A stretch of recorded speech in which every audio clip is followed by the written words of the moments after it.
how do we actually increase our energies? Well, to understand this, I turn to bodybuilding. If I want to become a bodybuilder and make my muscles really big, I know that I have to get proper nutrition. I have to take in the right amount of proteins, the essential amino acids, the vitamins and minerals that my body is going to need to build those muscles. Then I need to stress my muscles out. I need to lift weights that maybe I'm not even capable of lifting yet. I need to really push myself beyond my abilities and stress myself out physically. Then I need to rest and recover. And they say in bodybuilding that most of your muscle mass is gained while you're sleeping. And that's when your body can go and take all the nutrition and fill in those gaps, those holes that it noticed when you stressed yourself out. So we understand this with our physical energy, that we need nutrition, stress, and rest and relaxation. But did you know we also need this with our emotional energy, with our mental energy, and even with our spiritual goals? Well, let me explain this.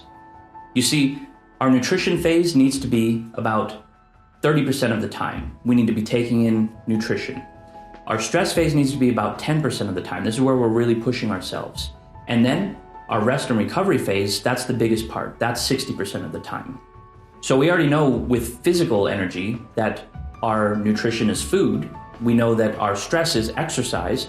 And we know that our rest and recovery is just rest and relaxation. But what about with our emotional energy? Well, emotionally, our nutrition is connections and experiences. Catching up with loved ones or meeting new people or having a new experience, going on an adventure, that kind of thing. That's nutrition emotionally. What is our stress emotionally? Well, that's ups and downs, problems. That's pushing ourselves outside of our emotional comfort zone and stretching ourselves beyond what we think we can handle. And then emotional recovery, well, that's meditation, that's relaxation, that's spending time with loved ones. It's just anything that makes you feel chilled out and relaxed. That's recovery. And again, that should be 60% of our time. What about mental? Our nutrition mentally is, well, learning, taking in knowledge, reading books, watching documentaries. This course could be considered mental nutrition. What about stress? Well, that's the application of knowledge. That's actually putting into practice what we've learned. And what about rest and recovery? Well, that's meditating and just calming down and relaxing. That's the mental 3 phases. Let me explain it this way.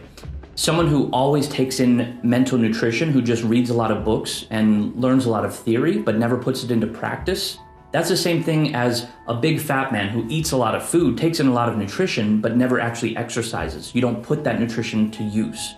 And we can be the same mentally if we take in too much mental food without putting in enough mental exercise.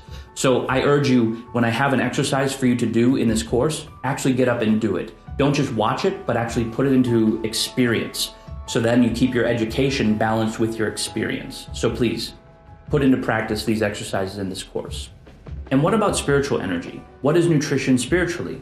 Well, this is actually setting a goal or dreaming. Just daydreaming helps to inspire you. But setting a big goal, like I want to work for Pixar, or I want to live in Dubai, or I want to learn to speak German. These are all goals that feed us spiritually and give us something to work towards, something to pull us towards it. And what is stress spiritually? Well, that's actually trying to work towards your goal, taking one step towards your goal and realizing, wow, I'm so far away. How can I ever reach this? Looking at the top of that mountain you're climbing and realizing how many steps you've got to take to get there. That's spiritual stress. And it's okay, we're going to make it.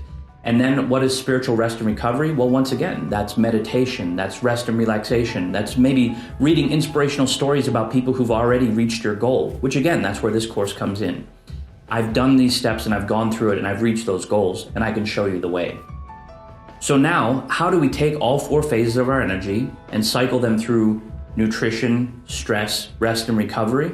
Well, I've got that covered. This course is going to tell you how to do that. Every day, I'm going to give you a personal energy exercise or lecture to think about on how to increase your physical energy, how to have more positive emotions, how to be more mentally focused, and how to set and work towards your goals. So it's taken care of. And that's in addition to going over all 12 principles of animation as laid out by Disney's 9 Old Men. And each day you're going to learn more about it. And at the end of this 12 weeks, it's going to be just a natural habit of yours to go through those 12 principles and apply them in your animation. But there's one thing that we're in danger of, and that is every time you're increasing one skill, every other skill is declining. And this is what the military calls the Band of Excellence. And I've included another image in the resources section called the Band of Excellence.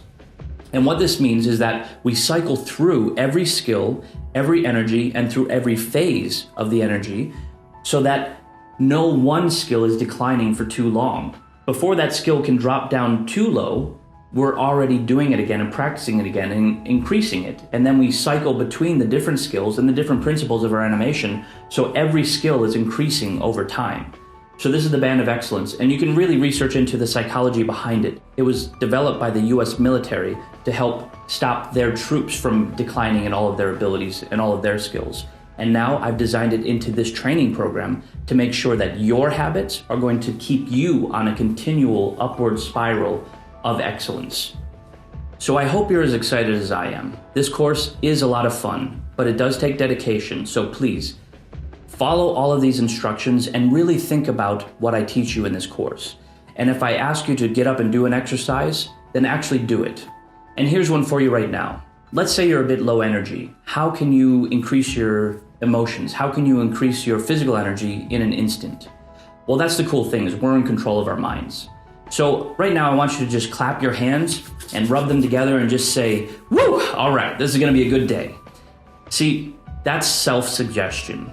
We're in control of our thoughts, we're in control of our bodies. And by sitting in a proper posture and by doing things that feel exciting and by thinking exciting thoughts, you can get yourself excited.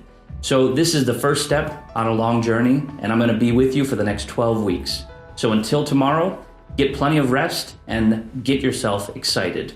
And I'll see you tomorrow.